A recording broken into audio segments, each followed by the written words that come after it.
I'm just gonna give it 1 more minute and then we'll get started. Okay. We'll start.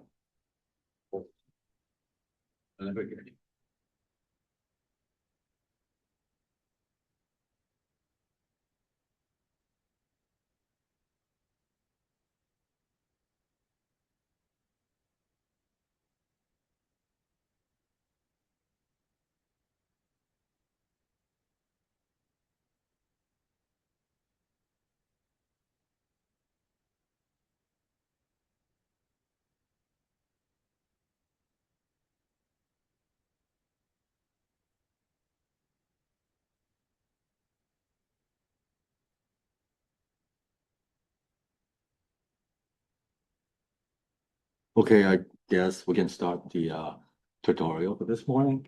My name is Tom. And on Zoom with Bonnie helping us out.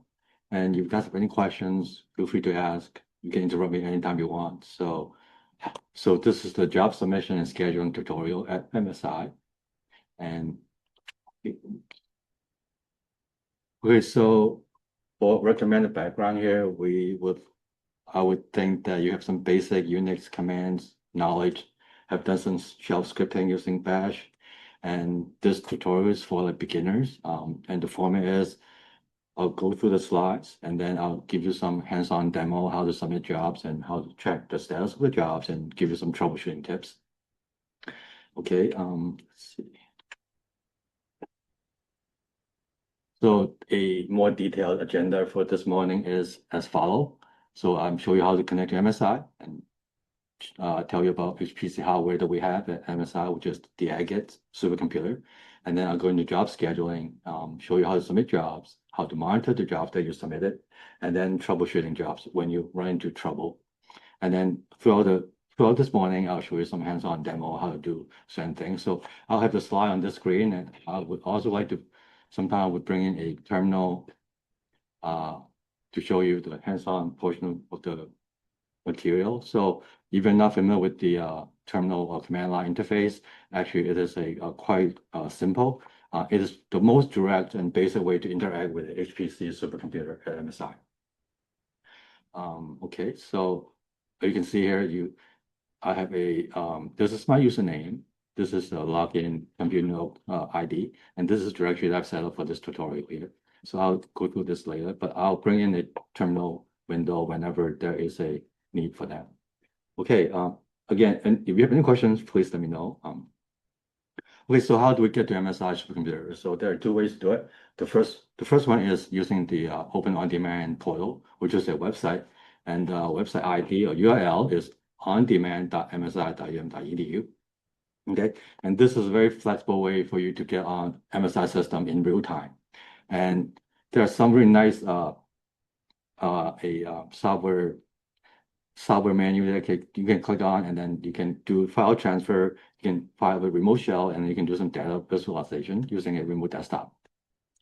And for people who are developing software or coding purposes with notebook, Jupyter Notebook or RStudio, and we also have some GUI application for you to work on your project, for example, in MATLAB or Console or whatnot. So what this looks like is that I'll bring in a web browser here. So get that here. With web browser.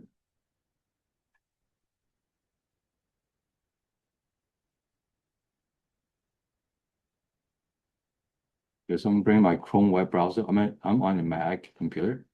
So this is also a shorthand for the URL, which is od.msi.um.edu. Okay, so I can go. So the first thing when you log in, so I already log on to my Open On Demand portal. So when you log in with your MSI credential, you should see your first thing is that you should see your username here, right?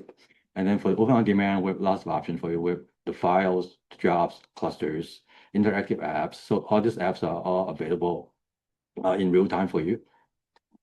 And also, I also have let's see, if I have anything that's fired up, you should see it. So right now I have a interactive desktop file up, and when I click launch desktop, it will just show up on the different tab right here. Let's see. quite low. So you should be able to see something like this. Okay, so this is a great way for you to get a real-time interaction with our HPC interactively. Okay, and for people who are outside the UMN network, you should use a VPN connection into the UMN network and then log on to MSI using your MSI credential.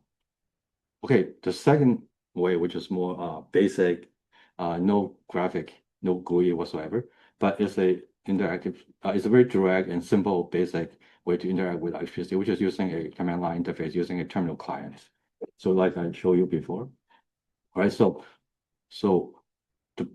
the way to do it is to use a SSH protocol. You type SSH, this is the command, and this is my username. And then username adds aggets.msi.um.edu.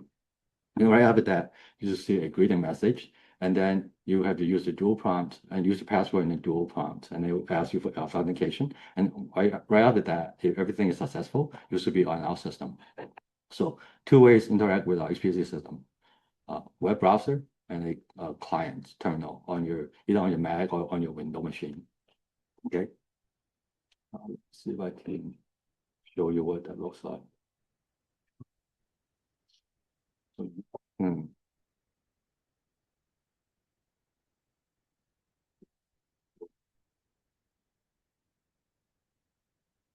See if I can. Okay, so this one is. I'm just going to show you what it looks like. So can everybody see this? This is the font size, okay? Yeah. All right, cool. Okay, so I'm gonna make those. So this is what you'll be typing or what you want to type. So sometimes if you want to get more detailed information, you could use that triple V. It will list a bunch of messages that usually you don't see, you don't have it, but it would help troubleshoot if something goes wrong. So let's just try. So it show a bunch of messages that during the communication between your client server on your local machine to actually see. But at the end of this line, it will ask you for a password. Okay. So you will have to type in your password. So is this Yes. password? I mean, is this same password that we use to log into my U or? Yeah, this we have same password that you use to log into to the U. Yeah. So I'm put my password.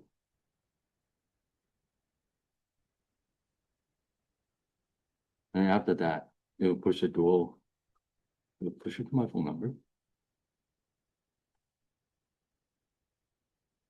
Yeah, the MSI login credential has been unified with the U of M credential that you have on campus. So right after you log in, you see a greeting message, looks like that, and then you put you into a login node. I have right now I'm on AHL04, and this is my login ID. And right away this is your home directory. So whenever you try log in or you log into our machine, you'll be in your home directory. Okay. Now, okay, so overview of job scheduling. So the reason why do we need job scheduling? Because MSI is serving a large number of groups, and also with that, very large number of users.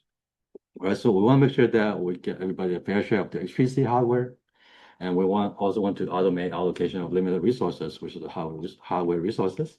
And we also want to track and monitor jobs so we can help you better run your job more efficiently and utilize our machine more efficient. So this is a pie chart of which department are using our resources. We can see astronomy, health sciences, biology, engineering, genetic, and whatnot. So we actually, I guess people from all departments are using our machine to do their research or to do their work. And there are lots of users using the machine. So we want to make sure that everybody get a fair share of the machines. That's why we have job scheduling. Okay, a quick thing to talk about job scheduling is that what is the software behind actually running that is helping people schedule jobs. So here at MSI, we use Slurm, which stands for Simple Linux Utility for Resource Management. It is a great software. It's quite complicated software. It's a big piece of software, and everybody refers to that software as Slurm. Okay, so now what's job scheduling? in one sentence, it is a process of arranging, controlling, and optimizing work and workloads in a shared HPC environment. Remember, Agate supercomputer is very nice, but it is shared among almost 5,000 users. So, and this is a good summary for the Slurm. It's a highly capable, highly scalable scheduler for HPC clusters. So it will decide which resources to give it to you, provide very good framework for you to track your job and run your job. Also, if there are contention between jobs or resources, it have a good way to manage that. Okay. So some quick Slurm highlights. So it schedules job to be executed on a cluster of machine based on priority. So each job when you submit, Slurm will give it a priority value, and then depends on what the priority of the job is, it will decide when the job will be run on the system. So when you submit a job, so the job are queued in a fashion in a partition. We call that pending jobs. Pending jobs are queued jobs waiting to be executed. So jobs are submitted by a user using a shell command.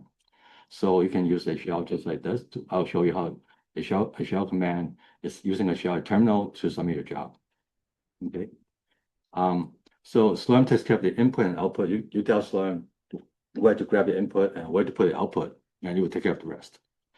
And ultimately, Slurm is a software that launches your jobs on a compute node that is available or allocated to your job. And then once the job finishes, it cleans up afterwards. So you don't have to do anything. Okay. So before going into Slurm in detail, something I want to go through is what is HPC, which is the Agate HPC, right? For three things that there are three categories of, I guess, three main things that it makes it HPC. It has to have high-speed network connecting all the CPU or GPU compute nodes together.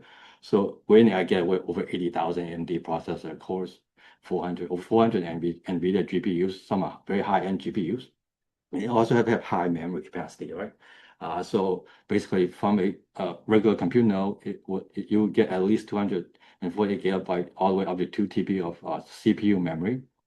And then for other higher power GPU compute node, you get 300 gigabyte at least to 1 terabyte of CPU memory on the GPU node. There's a distinction between CPU memory, which we call the host memory, and then the GPU memory. I'll go into detail about that in a little bit. And last but not least, another high thing is that we want to have high performance storage system that runs in the back end. The back end has to have high storage performance and also have a large capacity to store lots of files for 5,000 users. Yes. So high speed, high memory, and high performance storage. That makes it a high performance cluster. Okay.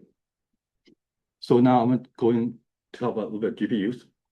Usually, I guess 2 years ago or a year ago, we don't really mention much about GPUs, but since AI is booming and everybody's talking about AI, and when you talk about AI, everybody want to know about GPUs. So we do have some really nice GPUs on our system, right? So I list them by the memory capacity.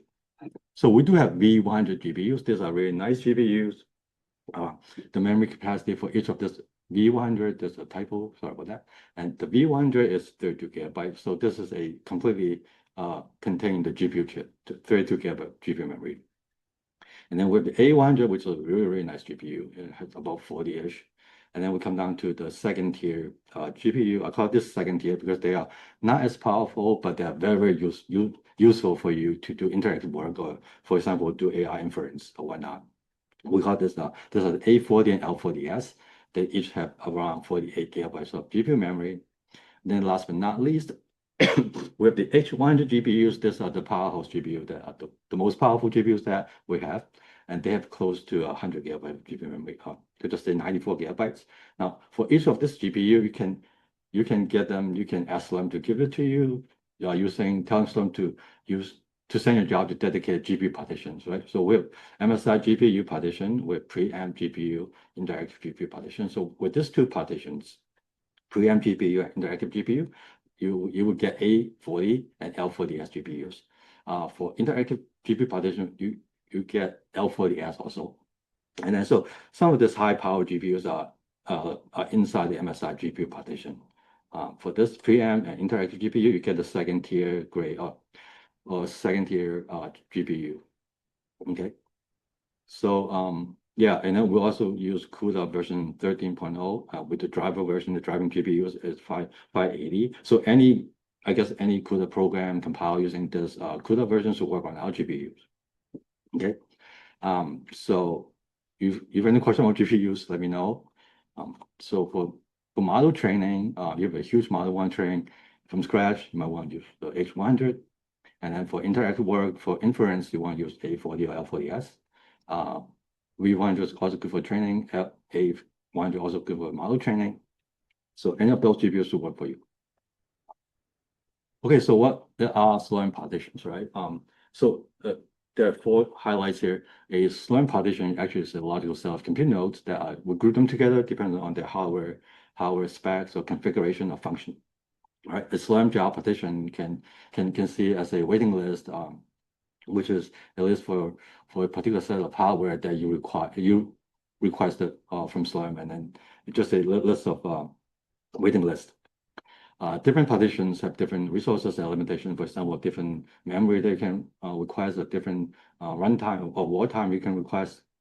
So what you have to do is to make sure that you find a good job partition that fit your need, that fit the job that you want to run on our Hacker supercomputer. So, and we have a website, a webpage that you can go here to look up all the specification of each different job partitions. So I can show you here.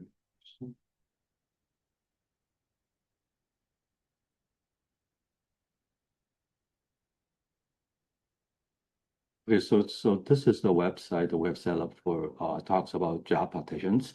Yeah, lots of good information and very detailed information about the job partitions.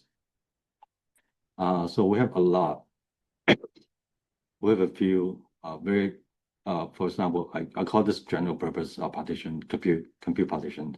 For some MSI small, and then with MSI long, which means that you could have that for, let me see, 37, which is almost a very, very long time. So this is in hours. So for the general purpose, you can get 96 hours. So this can go way over 96 hours in days. And then we also have some of this partition, you might have to send in a request to, I believe you have to send a help take a request to use certain partition. But we do have all the information listed on our website and show you how to requesting specific CPU and GPU types. And also list the CPU, the type of CPU that we have available for each partition. And also some Slurm directives information. They also explain what is the preamp partition and also the beyond OND. So this page has very, very detailed information about all the partitions, and please go look at it when you have time. Put this out the way, and then I'm clicking here. Okay, so we went through this one partition. So this is our general purpose partition, and then if your job needs a huge memory to work with, and with this MSI Big Mem partition, it has a wall time limit of 24 hours, but you can get up to 2 TB of memory to run the job. Okay.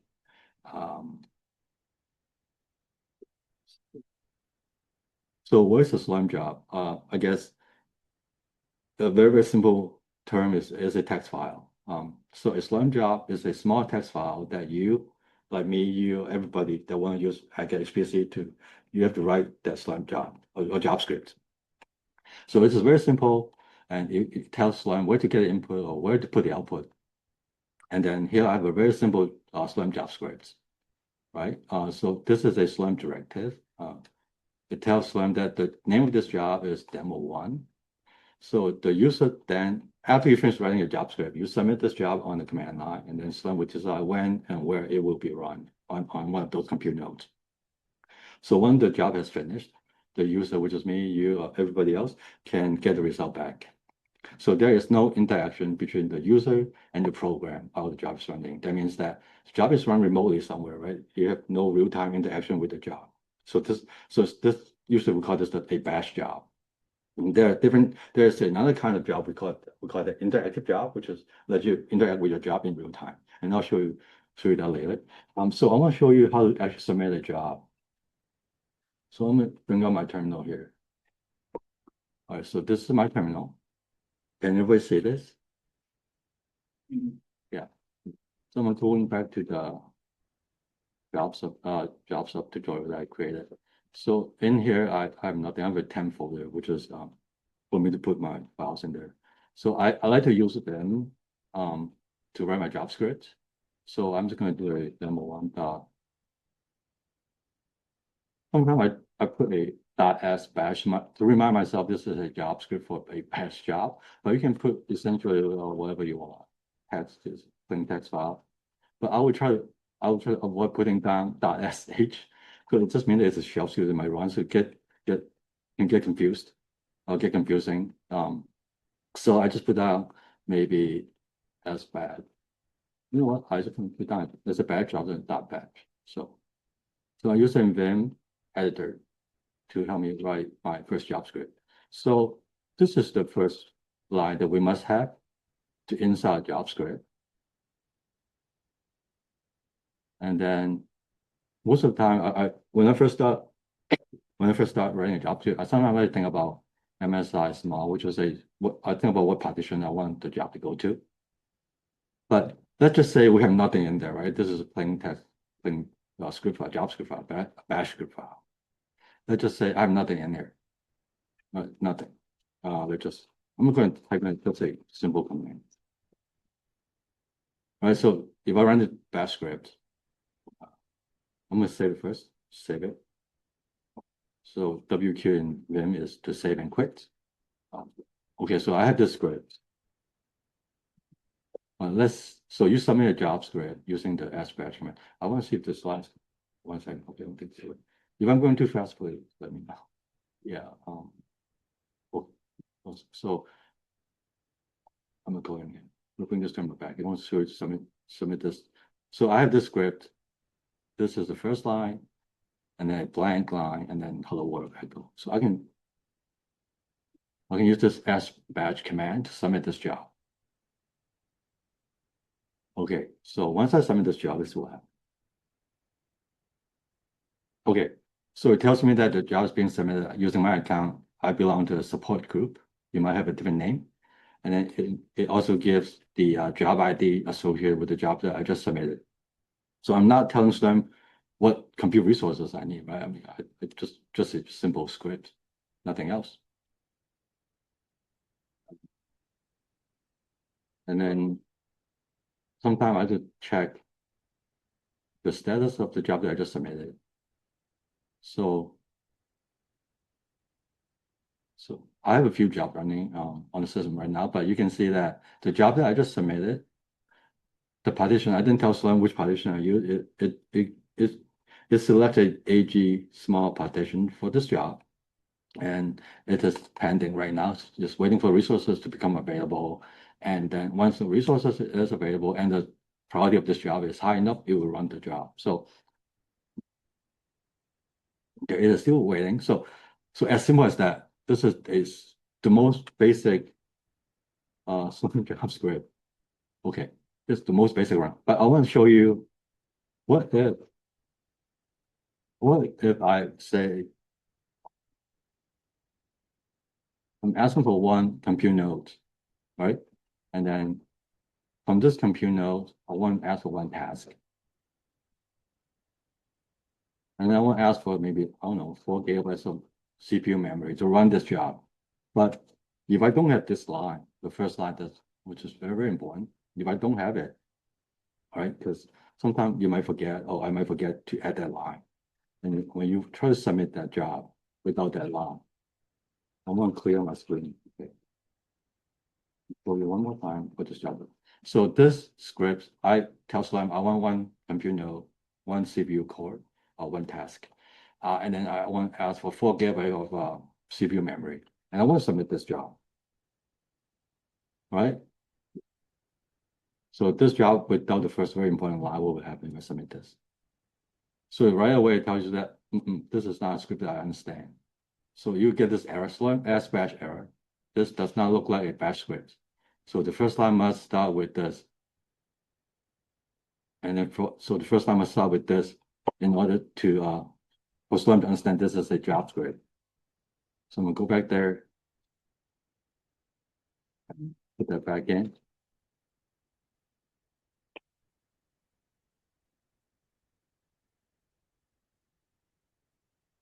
Oh, so if I put it back in, Slurm should understand. So I can just submit this job again. Right? I put a line back in. So right away the job is successfully submitted. And I also see that the output from the first job that I submitted without requesting any compute resources, Slurm actually put the output into this file automatically. It says Slurm dash and then job ID. This is a job ID that belongs to the job that I submitted. As you can see right away, the output is hello world, right? So this very, I guess the most important part is to get Slurm JavaScript right, is to have the first line, which is shebang, bin bash, and then you can start requesting your compute resources that you think you need for your job, and then submit it. I want to show you one more time. So this is the line that we must have in your JavaScript. Okay, you guys have any question at this point? Otherwise, yeah. Wouldn't you, man, how do you save and exit? I don't. Oh, okay, sure. never used- Yeah, absolutely. We also have, do you use Nino? Yeah. Oh, yeah, Nino also works. So Nino, which has a nicer interface with all the commands spell out the key combo for you. So I think this control, let me control O, yep, down to right, and then control X. So exit. So when then, just to answer the question, I press escape key and then double colon, write the file and then quit. So WQ. You- Yep, colon WQ and then enter, and then it will quit out of the bin. So yeah, I mean any text editor that you're comfortable with, you can use that. Also, if you're developing your JavaScript on a PC or Windows-based machine, they might append some interesting character at the end of the line. So you might look out for that when you run the script on our system, which is Linux-based machine. Yeah, so something like that. Okay. Let me move this JavaScript terminal window out the way. Okay, so where's the Slurm job? I think I went through briefly. So here's a more detailed explanation of what exactly Slurm job is. So it's a JavaScript that you have to ask Slurm to give you, or you request compute resources like how many compute nodes you want, how many CPU cores you want, do you need a GPU, how much memory do you want, and then how long do you think your job would need to run on our system. So here's if you request a lot of compute resources, your job will wait longer depending on how many jobs are actually currently active on the system. The Slurm actually, I guess the queuing system or the queue or the partitions on our system is dynamic. It changes a lot. So it depends on system load at the time you submit. So and then the runtime of the job or how long will it take for jobs in the queue is kind of dynamic. So it also depends on how often do you submit a job. So the frequency that you submit jobs also matters, right? If you submit a lot of jobs with a small amount of resources, they will likely be backfilled, which run quickly because our Slurm is set up to like or to favor large jobs, like asking for large chunk of memory or large compute nodes. So if you submit tiny job with small runtime, small compute resources, most likely they will be backfilled and run quickly. Let's see. So we'll do, yeah, go ahead. So can you around that submitting arrays of jobs? Say on that? So I remember someone telling me that you may get around that submitting an array of jobs. Yeah, there is the Slurm job array, which is one job script that control bunch of jobs. Yeah. So, but that's you still will get like your priority will still be low if your jobs, right? Even So each job has its own priority. Slurm array job has its own priority, but that all the same array job within the array have to have the same priority. So the job priority value is to the job itself. So an array job is a sub job of a job. I see. So we also have something called a monthly maintenance window. So let's say if you submit a job, the runtime cut into our maintenance window time, your job will not be started until the maintenance is over. So that happens once a week. Oh, no, sorry, once a month. Okay, it's one day, every first Wednesday of the month, the system is undergoing maintenance, and then everything would be just at a standstill for one day. So that's just something to keep in mind. Okay, so this is a life cycle of a Slurm job, so in a cartoon fashion. So you submit a job, the submission process, and then Slurm gives us a priority value, assign job priority value, and then the job sit in a partition. So the job wait for the resources to become available, and then there's no other job with higher priority in the same partition as your job. And then once these two conditions are met, and then Slurm would fire up your job. Now Slurm will sometimes kill your job during runtime if your job exceeds the requested amount of resources. For example, your job is using way more memory than it is allocated, or you're requesting not enough memory for the job, but then during runtime, your job needs a lot more memory, then Slurm will just terminate your job. Okay. So submit, priority, wait, and then wait for Slurm to run your job. Okay, so I want to talk about software packages and MSI because for every single job that you submit, or every single job script that you write, you will be using some kind of software, right? Within MSI, we have lots of software. We are using the software module system. So each of the single software you want to use, you want to use a module command in your job script to load that software into the job running environment in order to use it software. Okay, so I'm gonna bring in the terminal to show you what it looks like. All right. So this is the terminal again. This is our friendly terminal again. So some of the module command that I'd like to use, sorry, just a few simple basic module commands that I use on a daily basis or constantly. For example, if I'm looking for a compiler module, right? I'll use module avail command, and then if I know the name of the compiler, usually it's GCC, so it will show me lots of different versions of the GCC compilers that we have on our machine, on our system. So right now I can see that the default version, if you don't tell the module command which version to load, you get the GCC 8.2.0. And then if you want a specific now you want to load a specific module software or GCC, you go module load GCC. Let's just say I want a so let's do not develop. So it would load the GCC 9.2.0. So you do a module list to see which module has been loaded into your working environment. So I can see GCC 9.2.0, but all these other software packages that are loaded into the environment at the same time, because these are all the GCC dependency software that it needs to run properly. So it's also being loaded into your environment. So you load a GCC compiler, all the dependency that it needs will be loaded into your working environment as well.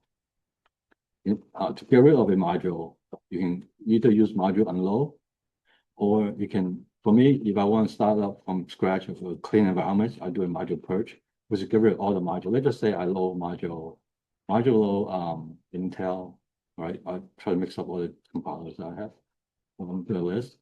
All of a sudden, I got a bunch of other software packages loaded into my working environments, right? GCC 9.2 there, Intel 218, so all this stuff. If you don't want any of this, you want to clear out your working space, I usually do a module purge. My compulsory habit is do it 3 times. So this will empty out all the modules that are loaded into my environment, and then start fresh again. And then sometimes you're curious about a particular module, you can use a module show GCC. So it will list all the information regarding to the module. For example, sometimes you want to see where the module binary is located. You can have all this, also the library files. So here the module load. Remember there are lots of other packages that being loaded into the working environment when you load GCC. So actually, these are the command to load all the dependency module that are required to run the GCC compiler. So module show to get the detail, module purge to get rid of all the module unload to get a single module, name of the module.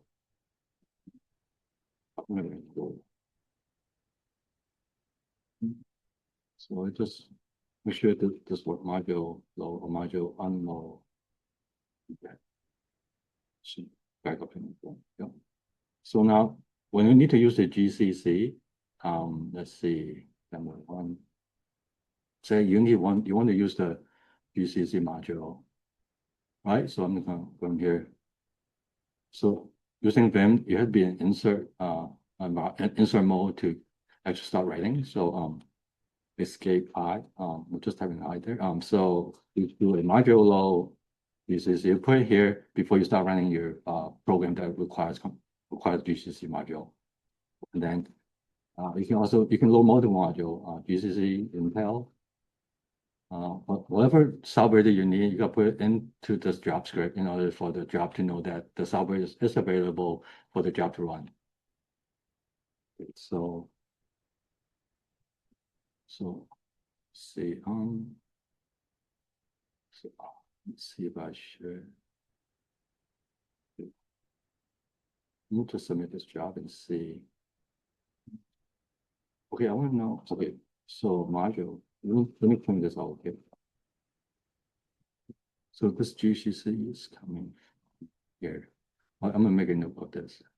So we also on our system. This is 8.2.0, right? So on our system, if I don't load this GCC module, I just want to make sure everything is clear out. So on our system, we have a user bin GCC. This is a system-wide GCC compiler, which is not the same as the one. This is the GCC 8.2.0. So so I want to go back to this job script, right? So I load this, and I want to type which GCC. So if I type with GCC without loading this GCC module, it would give me the system-wide GCC. But if I have this line there, it will give me the 8.2.0 specific GCC from that module. All right, so this is the software and using software in a nutshell, using the module system. So I have a table. So this is a table listing all the available command or helpful commands that you might want to use to load and unload software packages for your job. Okay, so you guys have any question at this point? Just let me know. So okay, so now I'm talking about run scripted and interactive jobs. So let's see. Okay, so we went through this. I mean, I quickly show you the sbatch command, right? So the sbatch command, when you have a job script here, very simple job script. Once you type sbatch, which is command that you use to submit a job, it tells you your account, your group, the job is being run under, and then the job ID. And then this is the Slurm directive, which must appear at the top of the submission file before any line except for the first line, which should be this one. So I'll show you what happens if you don't have this line, right? Slurm would not understand this is a job script. Okay, so once you submit a job, a way to check the status of the job is using this command, sq-me or sq-u, and then your username. So I'm going to show you this one. So I'm going to bring this terminal back in here just a sec. So you just type SQ. You're actually seeing everybody else's job that are being queued up on our system, right? So you give you lots of information. Most of the jobs I'm seeing right now is pending because they're priority value. There's some are dependent on dependency resources, some are running. So okay, so if you don't want to see everybody else's job, you can use me-l. So I'm using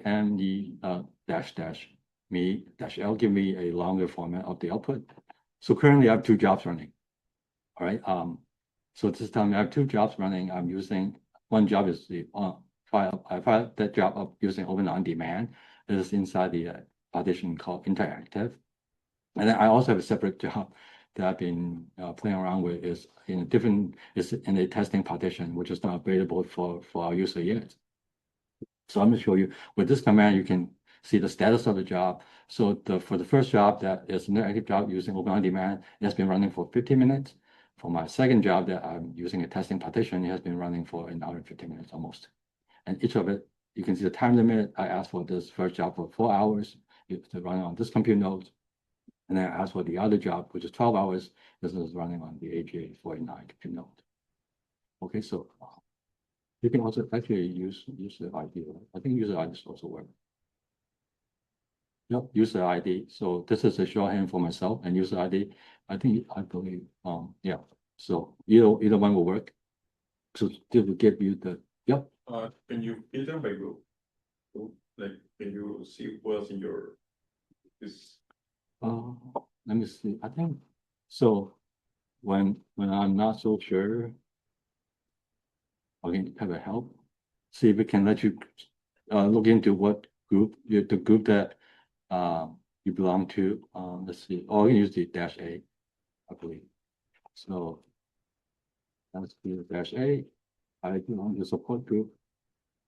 Okay, just myself, I guess. Let me see. I also have the MSI. Oh, MSI staff group.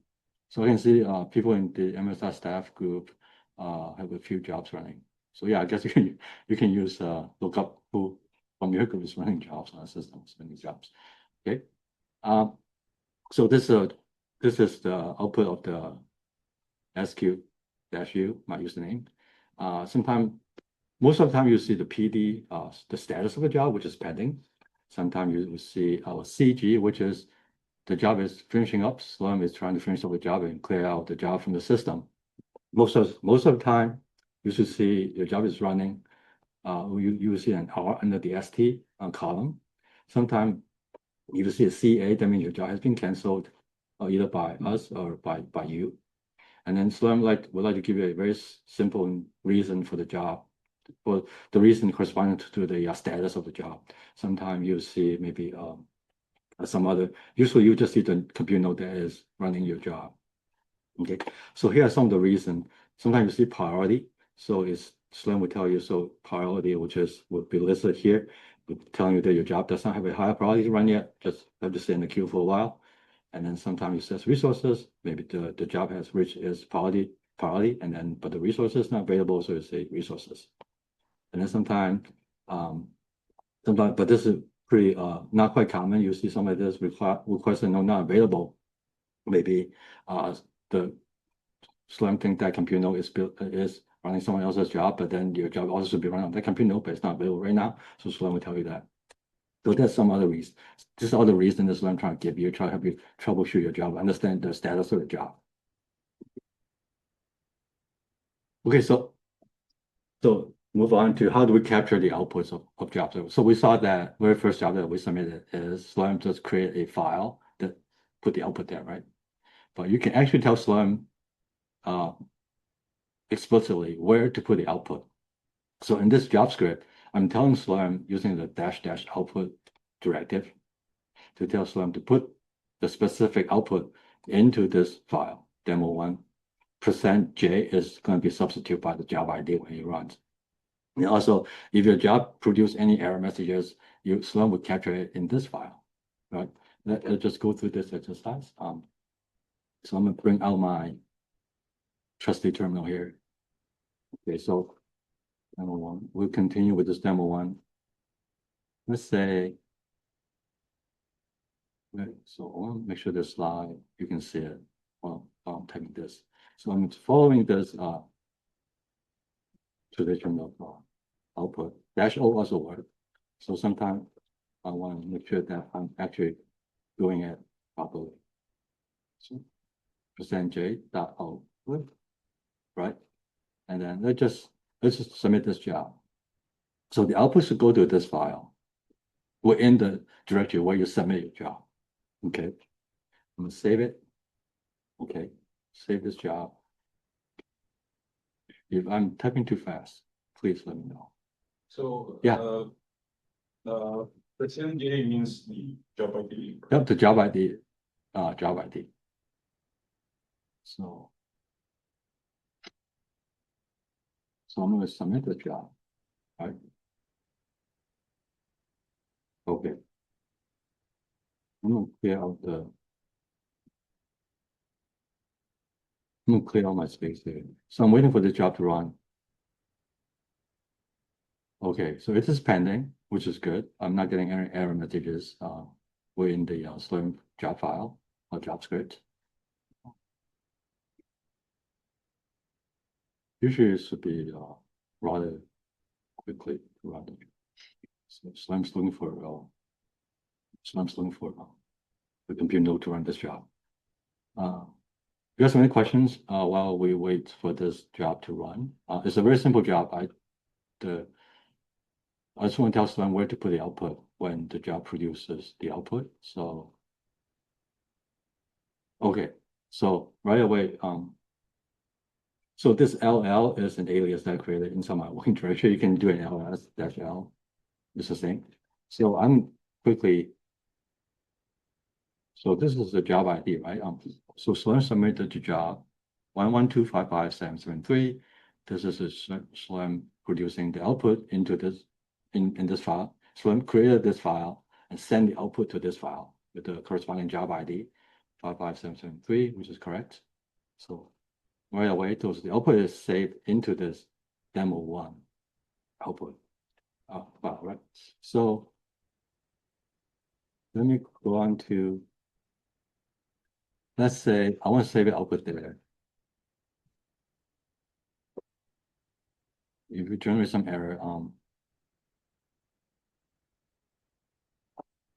let's just say I somehow, this is a wrong command. Let's just say what Slurm would do if you run a shell command that is not there. Let's say they make a typo, right? Quick save, I submit it.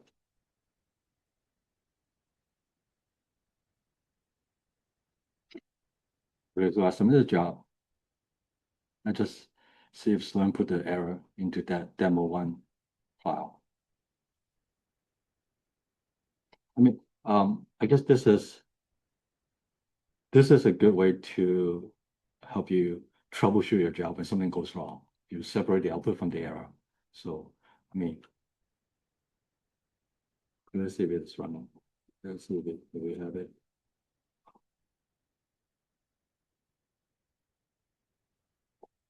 Okay, it's still pending. So the job is pending. I'll just let it sit in the queue for a while. Yep. So here, Slurm job.l. So yep. So capturing the outputs, telling Slurm specifically where to put the output and the error. So talk about job account. So I've been using my account a little bit. Okay, so the job finished running. Bring back this terminal here. So the job with some weird command in there. So remember, I have this weird command that shouldn't work. So Slurm actually. So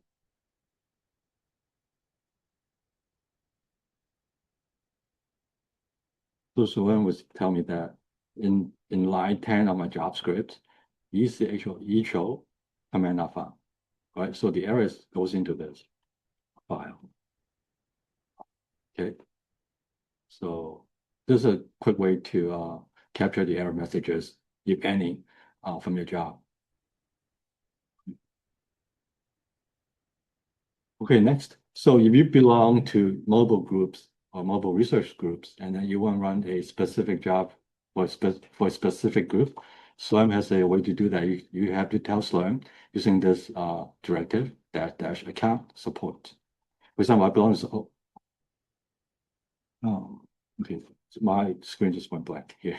So I belong to support group. So I usually put down support. And you can also put down the group they belong to. So for example, if I want this job, this bad job. So I'll make sure that I'm not doing this slide. So here.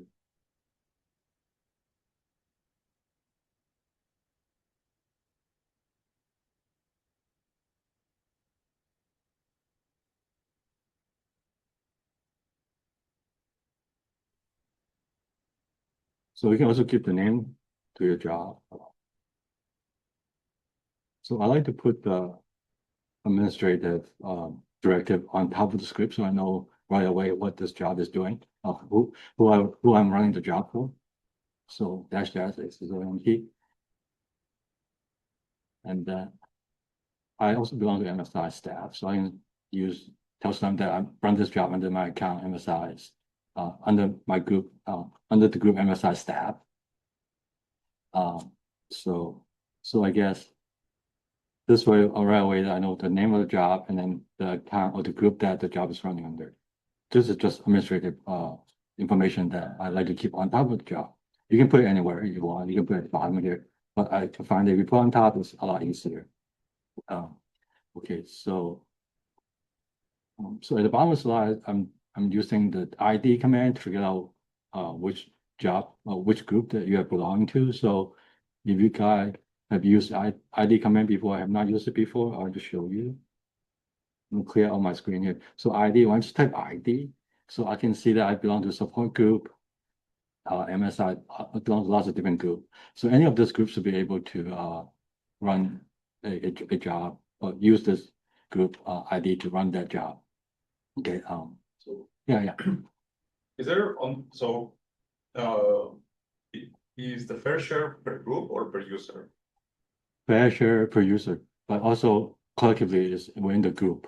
So say if you have a user that runs lots of jobs, then the group, the other members from the group would take a hit also. So that means that job, when they submit it, they also would sit in the group for a long time, in the queue for a long time. So for instance, if I belong to two groups and one group runs a lot of jobs, I'd rather submit my job. Also, the group is separate as individual identity per group. So you belong to group A, and then you one job under this group A, and then you submit a job under group B, that should not be affected. The group B job. Okay. Right. Yeah. So separate. So is there other reason I would want to, use a different account? A different group, you mean? Different research. So everybody has one MSI account, but that MSI account can tie into different research groups, right? So I mean, different research group have different research projects. So if you want to, if you run, say, a Python script for group A and then a TensorFlow script for group B. So yeah.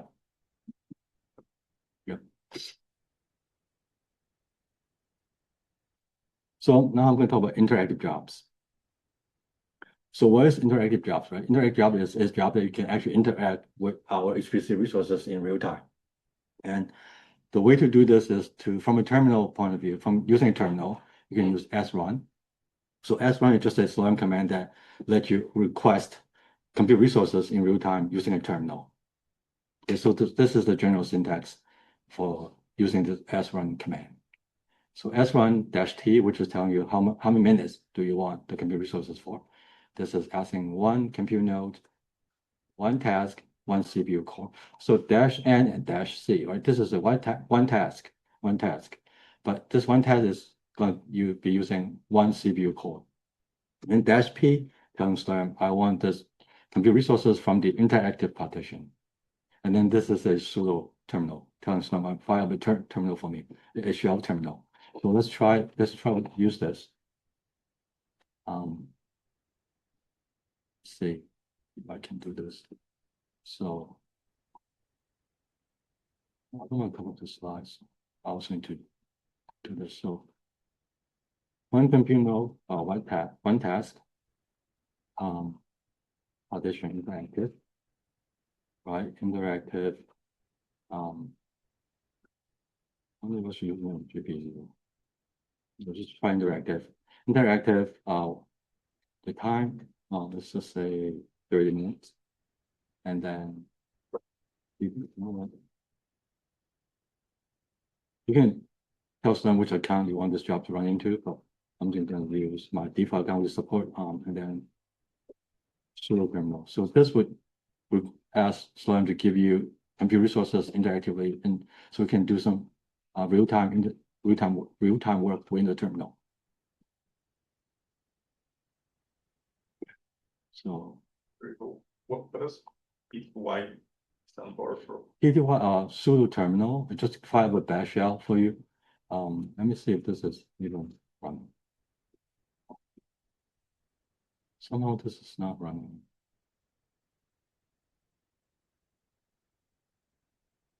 Srun command.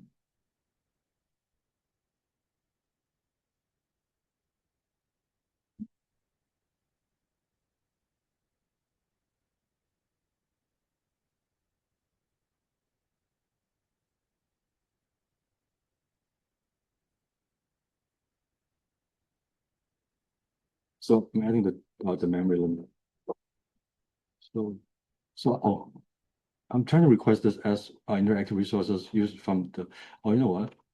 I'm using a. So this AGA is a test compute node, which is not available. So this will not run. So I'm going back here. So my bad. So okay. Wait, I'm going to go file with the terminal here.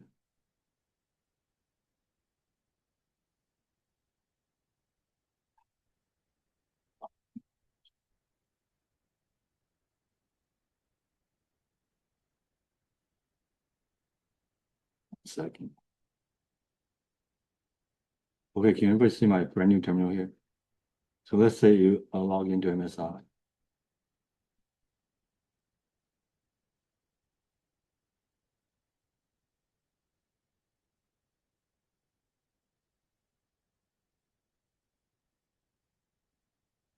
I'm waiting for the push. Okay, so that command should totally work from a login node. So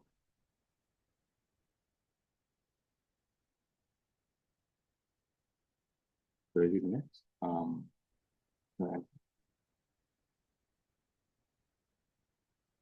Okay, so as for one compute node, one task for give a CPU memory for 30 minutes from the interactive partition, and then sudo terminal.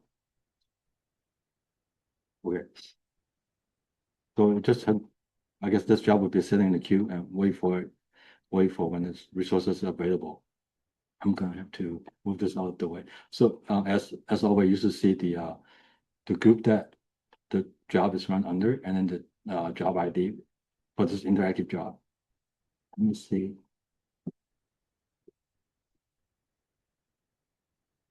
Okay, let me see. Another one is so one thing. Two. Okay.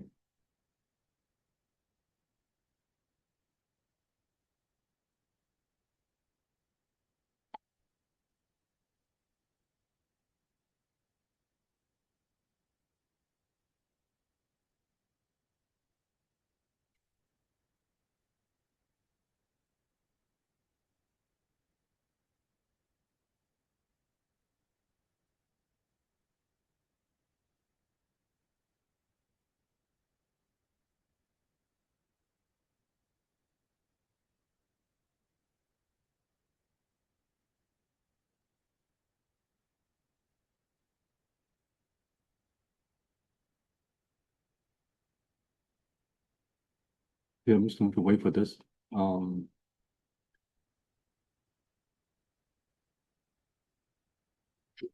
Okay, so for this interactive job, interactive GPU partition, you can have one interactive job and one interactive GPU job concurrently running. That means you can have two interactive jobs running at the same time. So I'm waiting for this. All right, okay, so it takes a while. So I'm moving back here. So it takes a while. Once it is successfully allocated resources for interactive use, and from the login node, you actually Slurm put you in a compute node. The node ID for this one is ACN 172. So this is the way you get the request resources for interactive use. using this command. So one thing about this command is that, let's say during the time the job is running, this inner job is running, and you somehow lost a connection. So do you still have the resources waiting for you when you come back? Which is no. So when if you lost a connection, you lose everything. So this is one of the main thing that you might want to keep in mind. So just don't know. Okay, so inner job with srun. Sometimes you want to test out a script really fast or test out a program really fast. You can actually do something like this, using srun to run a executable. So for this example that I have is I'm asking a CPU per task is 4. This is a multi-threaded job, and I'm asking Slurm to run this little tiny job just for testing purposes on a different partition. So everything on MSI is small partition, so this is not an interactive partition, but you can do something like this because it saves you time. It will save you time when you do everything from the command line to run an executable command that you've been testing out or prototyping. Okay, so we can do something like this. We give it a different partition to run an executable. Okay, so now next, another interactive jobs is through the open on demand. So I show you very early on, we have a open on demand portal, and in there, everything going through this open on demand is an interactive job. For example, I have a MATLAB example here. Let me just bring you the real thing here instead of this. Okay, so I'm bringing the real thing here. So this is the interface, open on demand interface. There's some warning messages. I have some warning messages on this site, but you might not have it. So this is open on demand, and for interactive app, so on the slide it says MATLAB, but we have a few for you to choose from. If you're doing Python development, web-driven notebook, and we're also writing R, RStudio server. So any of this, just to be consistent with the slide that we have, and all you have to do is tell Slurm which account. So I'm going to go with MS support. And then you have to select resources. We have a few resources that are pre-configured for you. So if you think your job only need 2 compute cores or 32 GB of memory, you can select this one. But if you want to use GPU, this is the one that we have, interactive GPU. And then sometimes if you really know what you're doing, you can use custom, which is you got to tell Slurm every single items, every single resources that you need. So if you go through custom, there are lots of boxes that you got to type in.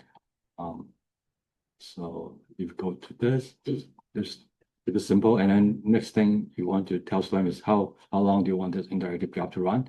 1 hour, 24 hours, custom, or until the next maintenance window. And then right after that is click launch. So I believe I have one already running. So when you click launch, then I can go to my interactive session. My interactive sessions. Well, I think I deleted that one.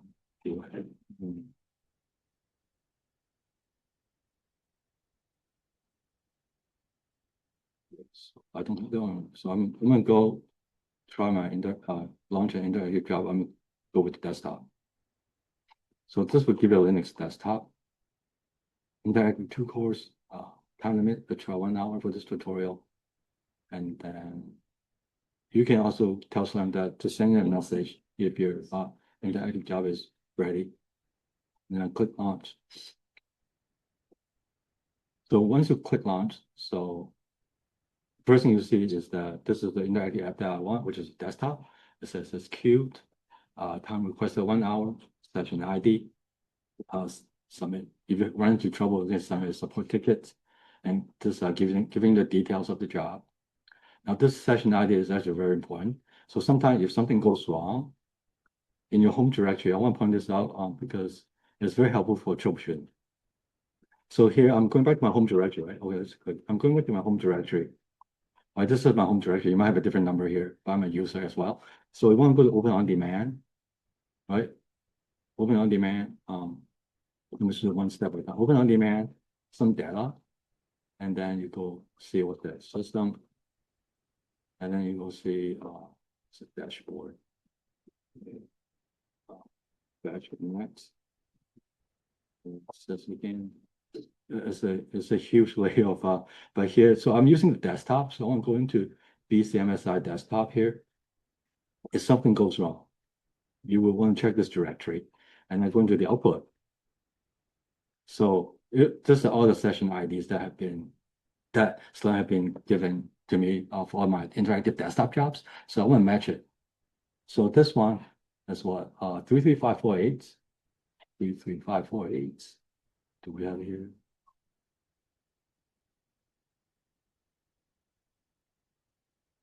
Oh, not yet. I guess it wasn't created yet. So okay, on demand. So sometimes you see something like this. That means I have more than one interactive job is running. So Slurm will not file the other interactive job. But once that job has finished, once this desktop job is successfully launched, you should see a directory with the session ID here. In there has lots and lots of good information for you to troubleshoot your job. For example, I'm using this as an example. So when you go in there, so this might be a little bit advanced, but when you go in there, you should see an output.log. It's a log file that keeping all the error messages or all the messages that Slurm generated to file the job, to launch the job, or during the execution of the job. So this is a good way to troubleshoot when something goes wrong. Okay, so I'm going to stop that for here. Clean this out. Do you guys have any questions? Please let me know. Okay, if not, I'm going to talk about batch XPC scripted job examples. So, so we've been doing I guess I've been doing the batch XPC before I showed the interactive jobs. So I've been using Asperger submit jobs. Those are what batch XPC is about. So you submit a job to a scheduler, and then with the JavaScript in with all the resources requirement using Slurm directives in the JavaScript.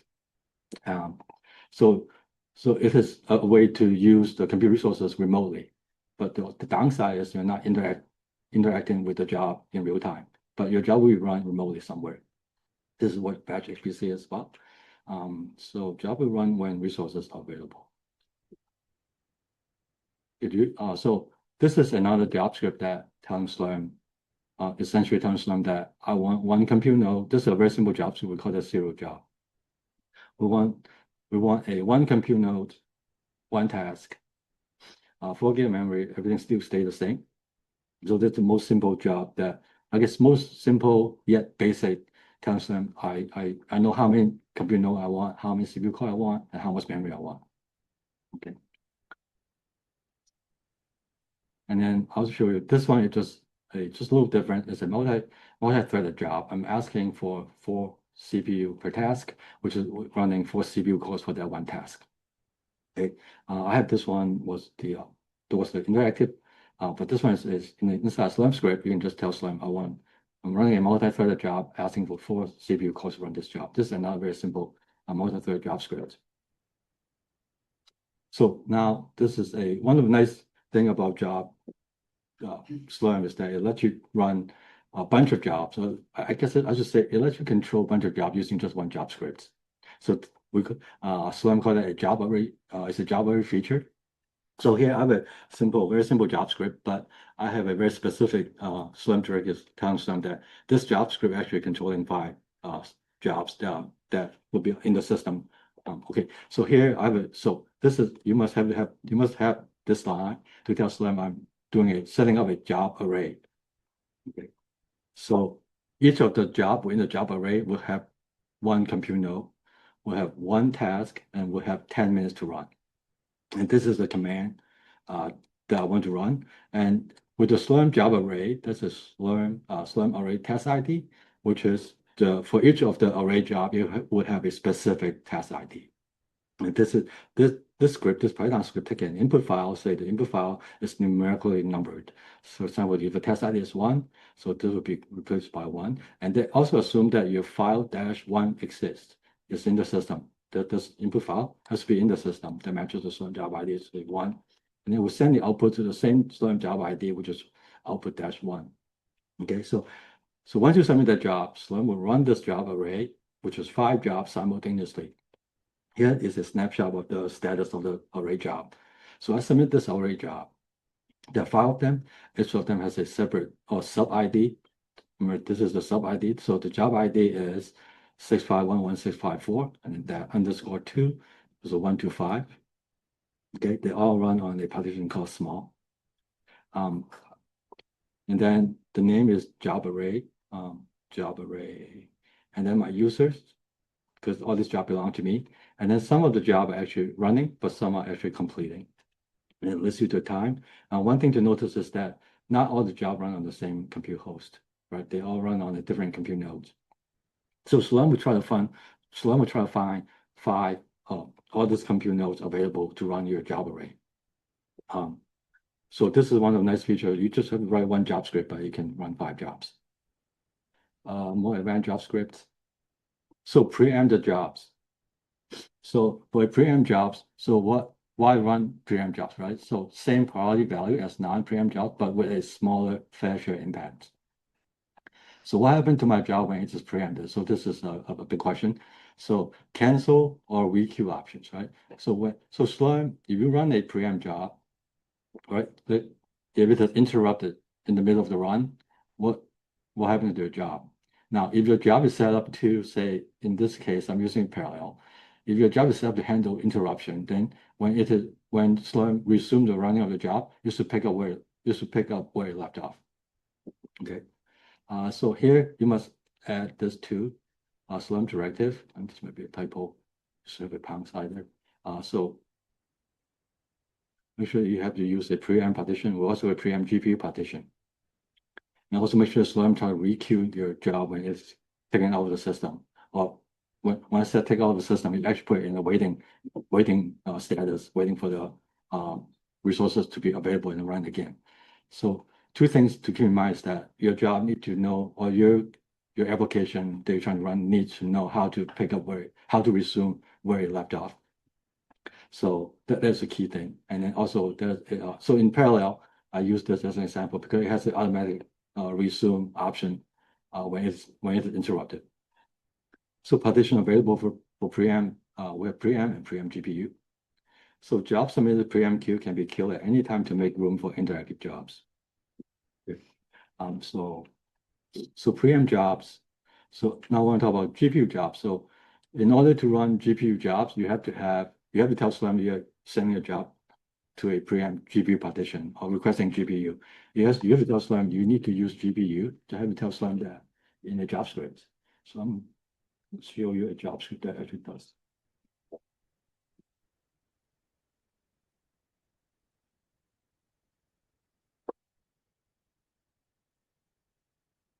Going back to the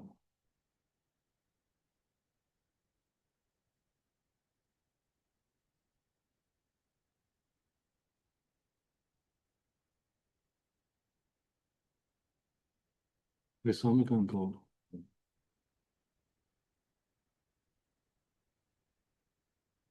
Okay, so I'm going to tell Slurm what compute resources I need. So I like to put my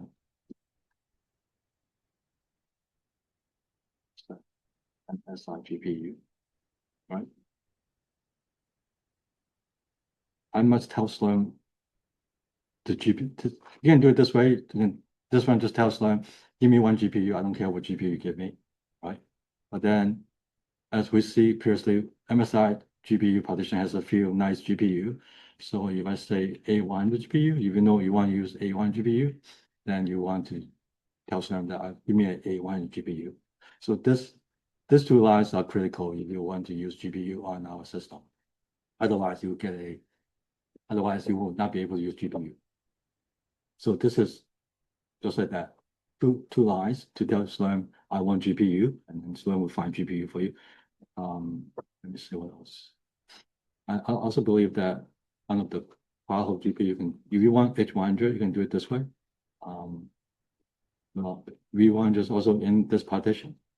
So without any of that, just any GPU. So we can try to submit this one. Okay.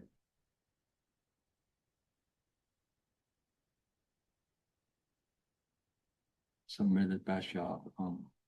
We'll wait to see.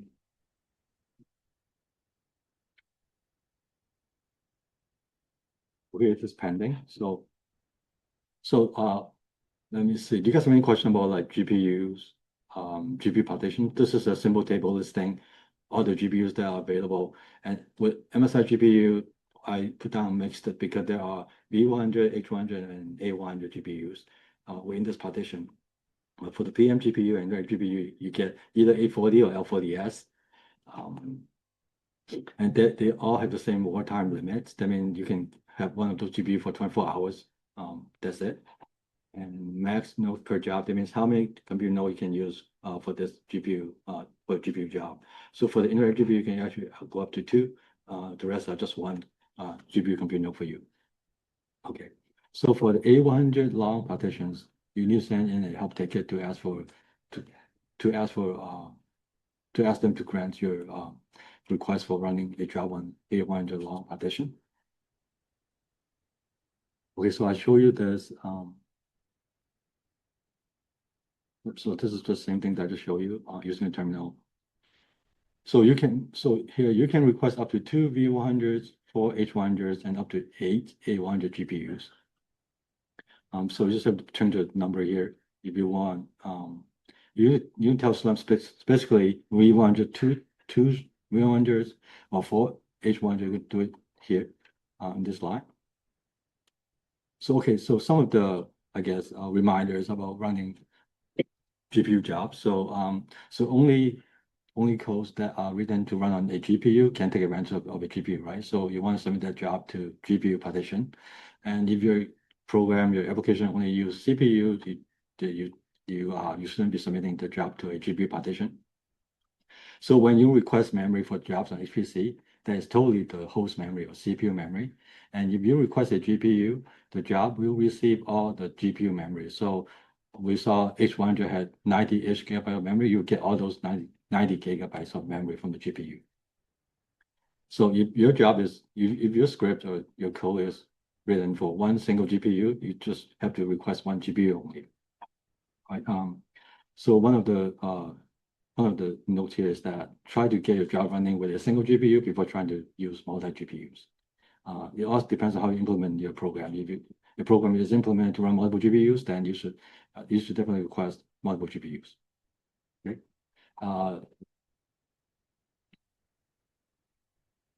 So here are GPU compute resources for AI ML jobs. So data, CPU, and GPUs. So when you request a GPU node, it will come with CPU cores, right? So what do we do with the CPU cores, right? So for data processing or pre-processing, you can just use a CPU, take advantage of the CPU. For deep learning model training, you definitely want to use GPU. For that, you can use A100, V100, or H100. For deep learning inference, you can use GPU. If you are trying to run a very tiny small model, I think CPU will be just fine. For some very old small models, like neural network, those CPU will just work. Let's see. So here are some of the pointers here. So request at least as much RAM as the GPU you select. So let's say you request a A100 GPU with 40 gigabytes of RAM, then you should request 80 gigabytes of or 100 gigabytes of CPU RAM. If you request multiple GPUs, get as much RAM as the total number of GPUs, right?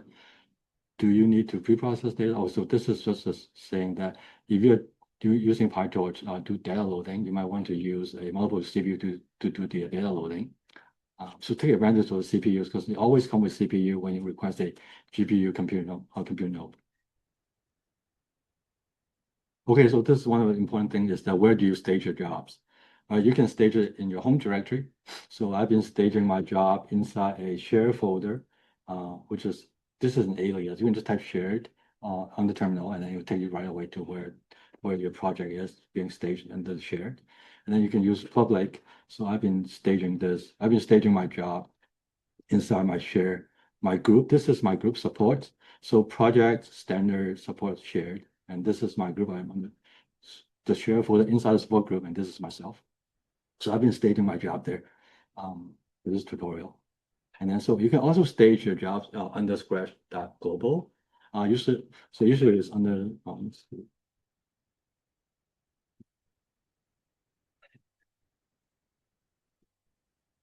so I have a scratch.global. This is my username. If you don't see a username there, you can actually create one yourself. When you log into our system, go into scratch.global and then do mkdir and then your username. Something like this. So it should create for you. If you don't have it, but I believe you should have it. Okay, so you can also stage your job under scratch.global. And let's see.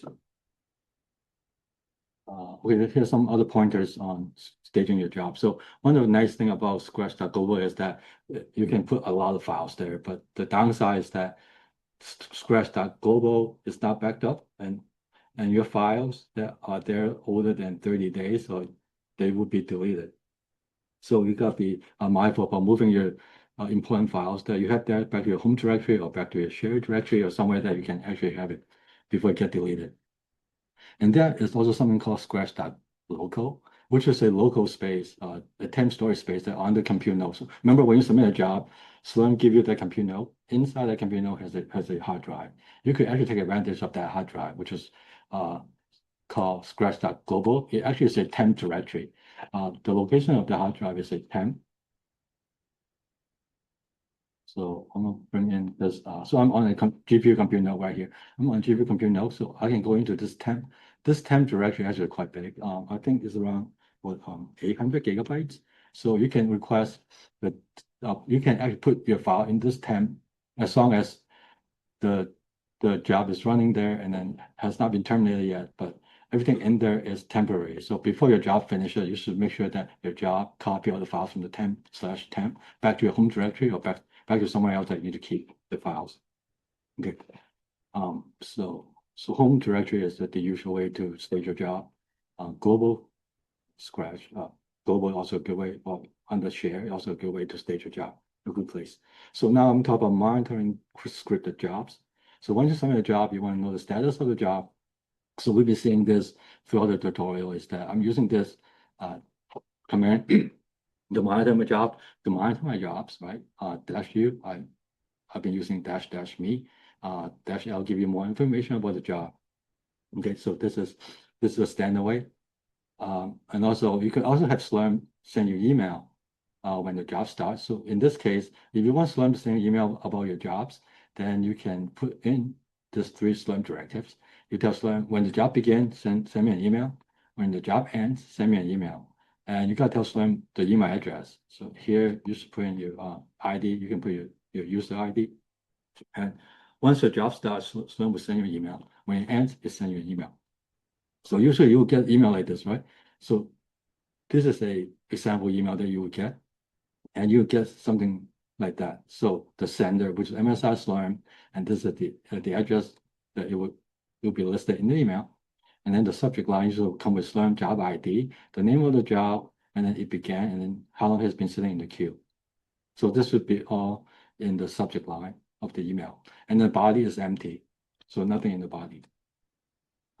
Yeah. Question. So what happens if you do this with the job array? Like, do you get an email when the array starts, or do you get an email for each job? You should get an email when the array job starts. So you could also put down some other directive option. Here with begin and end, you could put down when it failed. It will also send you an email. No, but Yeah. when you do a job array, right? Like, Job array, Job array, you have several different jobs.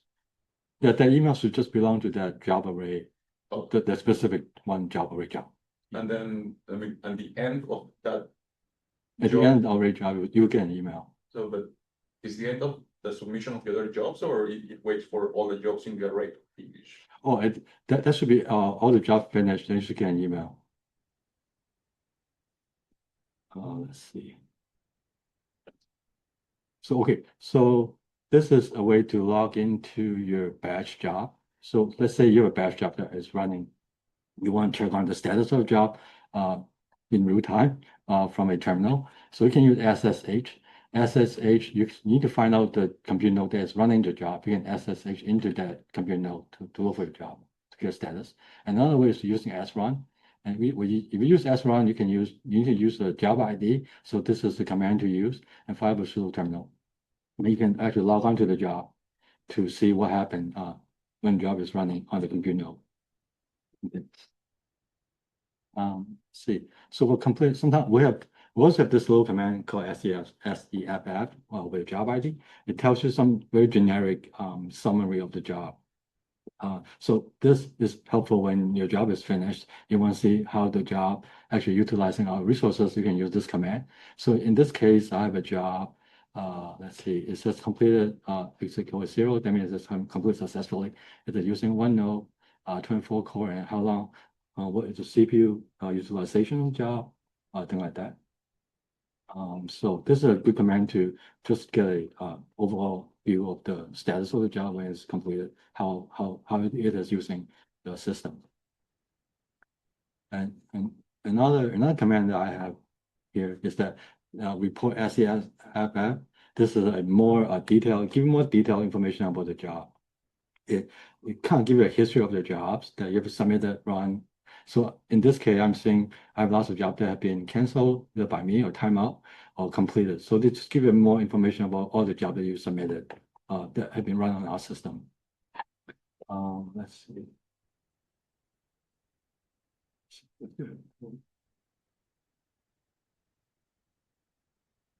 So two commands, report SEFF or SEFF for a simple summary of the job.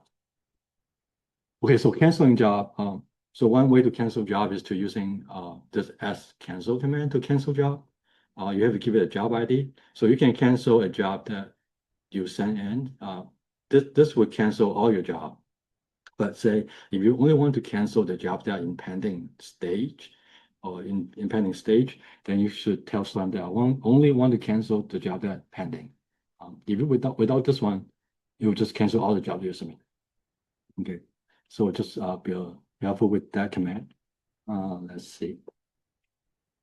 Okay, so these are a summary table of all the Slurm commands that I think they're useful. So we went with the sbatch command, cancel command, that different variation of sbatch command that you can use, and with the sinfo command, which this sinfo command gives you a general overview of the system status. Let me do this one here. I'm sure the sinfo command. I can bring up my terminal here. So I'm going to go in using this terminal. Info command. So it gives me a huge list of system resources that are being either allocated, either not working, or either mixed. Mixed means that, say one of the compute nodes is being used by a job, but there's some CPU level for is available for other jobs. So a huge list. So, because this is just a terminal list, right? On Open On Demand, you could actually look at this system resources on our cluster system status, which is pretty much the same. So it gives you a better overview of the graphical way of our system resources. What is the situation like? So this is a good way to get a sense of the system load, the load of the system. So we went through srun command, sq, sacct will show detail of your recent job, sacct. Okay, so some troubleshooting tips for your jobs. So these are the common questions that people might have when they try to request compute resources. For example, how large is the data I'm working with depends on. Okay, so there's some questions, right? Estimating compute resources. So how do we estimate how much compute resources we need, right? So I guess this question you ask yourself is how much data you want you're processing, right? So you can start by requesting memory about twice the size of a data file. If it isn't enough, increase the request by at least half until no memory errors. So sometimes if your job is using a lot memory, more memory than it is requested, it would be terminated. So you can think about this, or how does my script keep large amount of data in memory, right? Does your script store lots of data in the memory? If it does, then you try to request twice the size of the data for the memory. You can ask yourself, can my script take advantage of multiple cores? If yes, then request more than one CPU core. If no, just request a single CPU core. This is the default value. You get one single CPU core. You can ask yourself, if your job needs GPU, then you need to request GPU using the Slurm directive. Tell Slurm which type of GPU to use if you know it. If you don't, just simply put down a number. And also, how much more time do I need to request for my job, right? This is a very common question. So don't request too little. Try to factor in a buffer to account for schedule and network issues. Requesting too long will lengthen the queue time. Say if your local desktop or machine is able to run the job or run the code in N hours, I guess should at least match that runtime. So continue on. So requesting CPU memory, say requesting too little, job will terminate when it runs out of RAM. Requesting too much, lots of memory will sit idle and no one else can use it. So best is request slightly more RAM than you need. Do you need CPU? If your job takes, if you request too little, your job might take a performance hit. If you're requesting too much, lots of CPU will sit idle and no one can use them. So the best practice is request the number of CPU that your job can use. GPU, go for the same. Requesting too little, your job will not have the speed due to the overheads between CPU and GPUs. Requesting too much, your code isn't written to use more GPU, then you'll be wasting GPUs. So request exactly the number of GPU that your script is implemented to use the GPUs. So time, requesting too little time, your job will not finish before the time limit runs out. Requesting too much, your job will wait longer in the queue, or if a maintenance window is coming up, your job might sit in the queue until the maintenance window is over. So I always try to slightly overestimate all the requests I want. So request slightly more time than you need, but not too much. All this just takes some experience to get used to. Okay, so factors to consider. There are a few things that you can consider when you're submitting a job for the age for some age. So the longer time the job has been in the queue, it actually accumulates up the priority value. So job in queue for 10 hours will start faster than a job in the queue had only been in the queue for 2 hours. If you're requesting fewer resources, your job should start a lot faster than a job that requesting 4 CPU, for example. So partition, right? So lower resource partitions, preamp partition. Preamp partition usually is a partition that is less congested, less busy. Your job in that partition should start a lot faster. So fair share, fewer jobs currently running, you have less job running currently, then when you submit a new job, the new job you submit should be run faster than the job that are sitting in the queue or partition there. So having one job already running will start faster than having 10 running jobs. Let's see. So here's a typical workflow. So as a user, when you submit a job but want to use HPC resources, this is a very typical workflow. You create a job, telling Slurm what compute resources you need. You submit the job using sbatch command. You monitor the job using SQ command. And when the job completed, either successfully or not successfully, you can use the SESF commander we went through, or you can also use a more detailed Slurm specific command as ACCT command to figure out what might go wrong or what went wrong with your job. Okay, so this is like a cycle over and over again. So yeah, some of the messages that you might get when you try to submit a job. I say here, I submit my job, but somehow I'm getting this error message. Right? It says certain account support memory specification cannot be satisfied. That means that I'm asking for a memory allocation that is not available on the partition that I submit the job to. And you get this error message. So if you see something like this, very generic error, but it also will point out to a way to figure it out is to use our partition table, we have all the specification for each partition. And then if all the requirement for the job is fit under the specification, then the job should run to submit successfully. But if not, you see something say requested no configuration not available. So this is a very common error messages that you get when submitting a job. And also, I have not tried this, but this one is a very good way to test out your JavaScript. This is a option there is an option in sbatch to save you lots of time. I'm going to use this one. Yeah.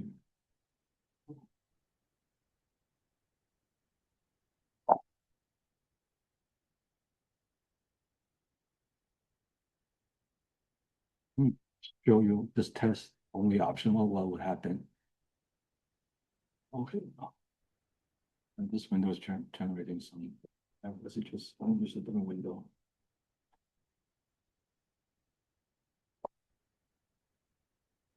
Okay, so let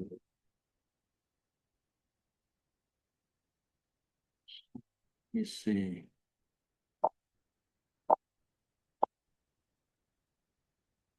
Well, let's say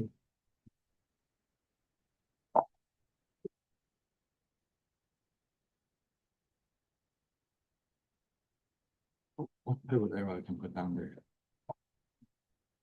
What I'm going down. I'm trying to figure out something that would go wrong.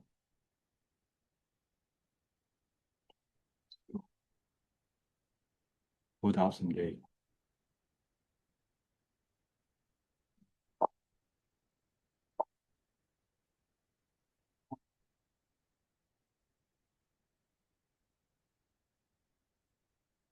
So let me.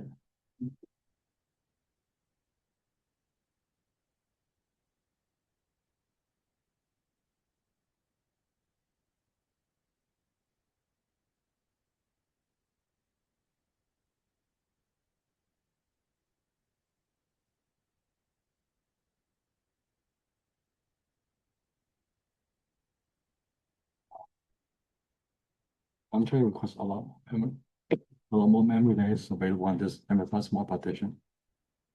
So, okay. I'm using text only to see if my JavaScript actually is valid. So remember, so this command is actually, this is a very handy command to save you time to debug your JavaScript for the Slurm directives.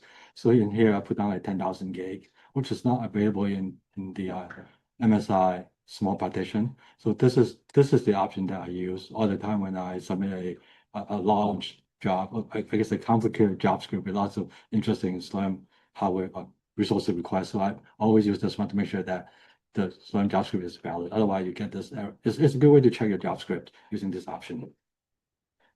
Okay. Okay. Okay, sometimes you want to use you can have a more detailed output from your job. So for example, I'm using this JavaScript to show you that this program, it needs 128 megabytes of memory, but I'm only requesting 10 megabytes. I'm using this command to check out what is actually happening to my job. So it give me this out of memory. So using this command is quite useful. This is format of the command. You can always use a man help pages to look up the command option or the option to this command. So it would tell me that this job actually ran out of memory because I'm asked the command is using 128 megabytes, but only requesting 10. Okay. Okay, so what else? So these are some of the very useful exit code for your job. Most of the time you see 0. Sometimes you might see 1, you might see other out of memory, which is 125.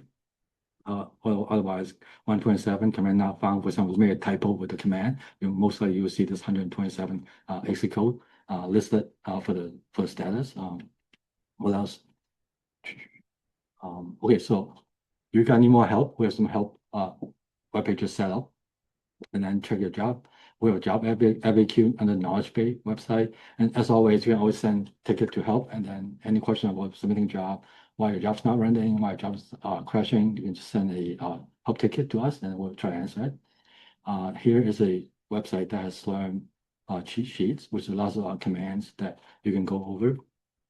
So I think this is all I have for you. Do you guys have any questions? Any questions or anything else?